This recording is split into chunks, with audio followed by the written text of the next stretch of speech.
This is an essay written by Joshua Hoffman, the founder of Future of Jewish.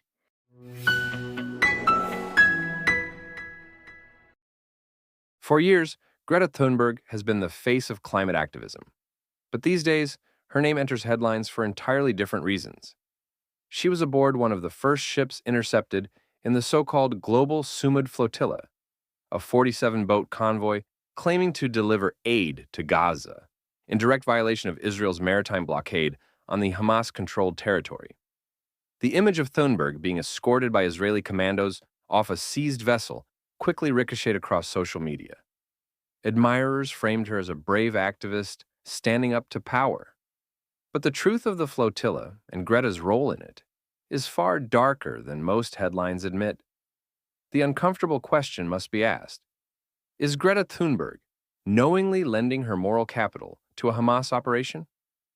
On its face, the Global Sumud Flotilla marketed itself as a humanitarian mission, seeking to deliver supplies to suffering Gazans. Yet Israel, consistent with international law, maintains a maritime blockade to prevent weapons smuggling to Hamas. The Israeli Navy repeatedly warned the flotilla to reroute to the port of Ashdod, where cargo could be inspected and transferred safely into Gaza. The activists refused. That refusal is telling. If the mission were truly about delivering aid, the organizers would have accepted Israel's terms. Instead, they pressed forward toward a confrontation designed to generate headlines. And here's the damning fact: none of the 40 vessels participating in the Global Sumud Flotilla was carrying humanitarian aid, according to the Israeli Foreign Ministry. Israeli police spokesperson Dean Elsdon pointed out that the complete lack of aid explains why the organizers refused Israel's and multiple countries' offers to hand over supplies safely, avoid entering an active war zone, and stay within international law. As Elsdon put it bluntly, quote, "It was never about bringing aid to Gaza. It was about the headlines and social media followings. In other words, there was never any aid to deliver. The flotilla's purpose was provocation, not relief." If Greta truly cared about feeding the hungry, her flotilla would have sailed in a very different direction. Right now in Sudan, more than 700,000 children are teetering on the brink of death from acute malnutrition. In the Democratic Republic of Congo, over 28 million people face severe hunger. Those are genuine famines, silent catastrophes, where aid is desperately needed and tragically scarce. But no flotillas set sail for Sudan or Congo. No activists chained themselves to diesel-spewing boats demanding food convoys for starving Africans. Instead, Greta and her allies chose Gaza, not because it is the epicenter of world hunger, but because it is the epicenter of political theater. The flotilla was never a humanitarian mission. It was a stage play, scripted for maximum headlines. The flotilla activists insist their voyage was necessary because Gaza is being quote-unquote starved of aid. But the facts tell a very different story. Since October 7th, more aid has actually entered Gaza than before the war. Israel has allowed convoys of food, medicine, fuel, and supplies through its crossings on a regular basis. The problem is not getting aid into Gaza. It's what happens once it arrives. Hamas has a long, well-documented pattern of seizing shipments, diverting fuel for its military tunnels, and even stealing food to sell on the black market. Ordinary Gazans suffer, not because Israel prevents aid, but because Hamas weaponizes it. And yet, instead of working with Israel to ensure that aid reaches civilians, the United Nations and its affiliated agencies have chosen paralysis. They refuse to coordinate with Israel on distribution, lest they be seen as legitimizing the Jewish state. In practice, this means the UN has become an enabler of Hamas's chokehold. Better, in their eyes, to let Hamas control the flow, even if civilians starve, than to let Israel be seen as the one feeding Gazans. It is a grotesque inversion of humanitarianism. The flotilla activists claim they are filling a gap in aid. But there is no gap. There is only a distribution crisis manufactured by Hamas and perpetuated by international institutions too cowardly or too politically biased to intervene. The most explosive revelation came from Israel's foreign ministry.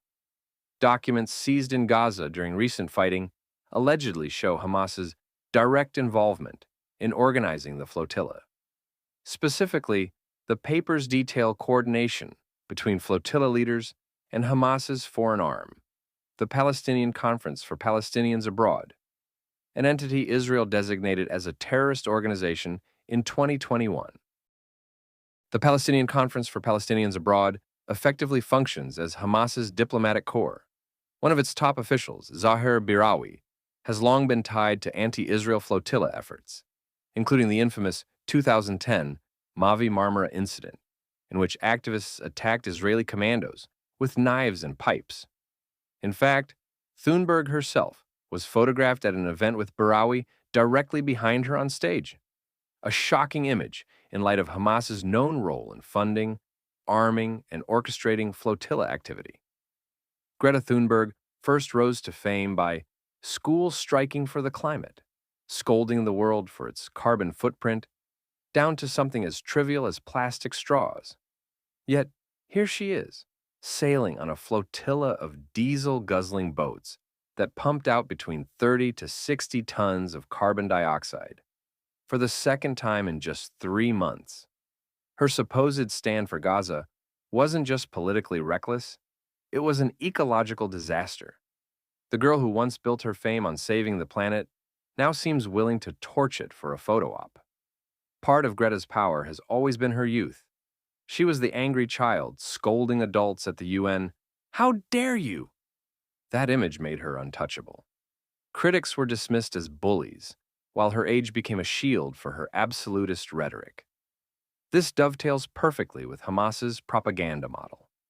Hamas, too, uses children as shields and symbols, parading dead or wounded minors to manipulate international opinion, and indoctrinating children in summer camps, where they learn jihad rather than gymnastics. Greta and Hamas operate on different stages, but follow the same script: weaponize the moral outrage of youth to silence criticism. In Greta, Hamas has found the ultimate Western counterpart to its own exploitation of children. Greta's activism also betrays glaring double standards. She has never organized flotillas for Yemen, where millions face famine, for Syria, where 500,000 have died, or for Uyghur Muslims imprisoned in Chinese camps. Only Gaza captures her sustained outrage. Why? Because Gaza offers something those crises do not: a chance to demonize Israel, the world's only Jewish state. It is not humanitarianism, but ideology that explains why Greta's compassion is so selective. She is not leading a flotilla for the oppressed. She is joining a flotilla designed to criminalize one country. These flotillas do not operate in a vacuum. They are almost always tied to a global Islamist network funded by Qatar and supported by Turkey. These states bankroll Hamas, give platforms to its leaders, and support activist groups that run flotilla operations. By joining the flotilla, Greta is not simply helping Palestinians in Gaza. She is inserting herself into a geopolitical axis that launders jihadist violence through Western civil society campaigns. Whether she knows it or not, she has become another face of a network that stretches from Doha to Istanbul to Gaza City. Greta's brand is built on moral urgency, on telling the truth no matter how uncomfortable. But that brand cuts both ways. With such influence comes responsibility. By aligning with a flotilla operation that has clear ties to Hamas, she cannot claim innocence. Her presence legitimizes Hamas, delegitimizes Israel, and misleads millions of followers who, for some reason, trust her. Greta is no longer just a climate activist. She is a political weapon whose moral capital has been co-opted into the service of terror. So, Is Greta Thunberg in bed with terrorists? The evidence is damning.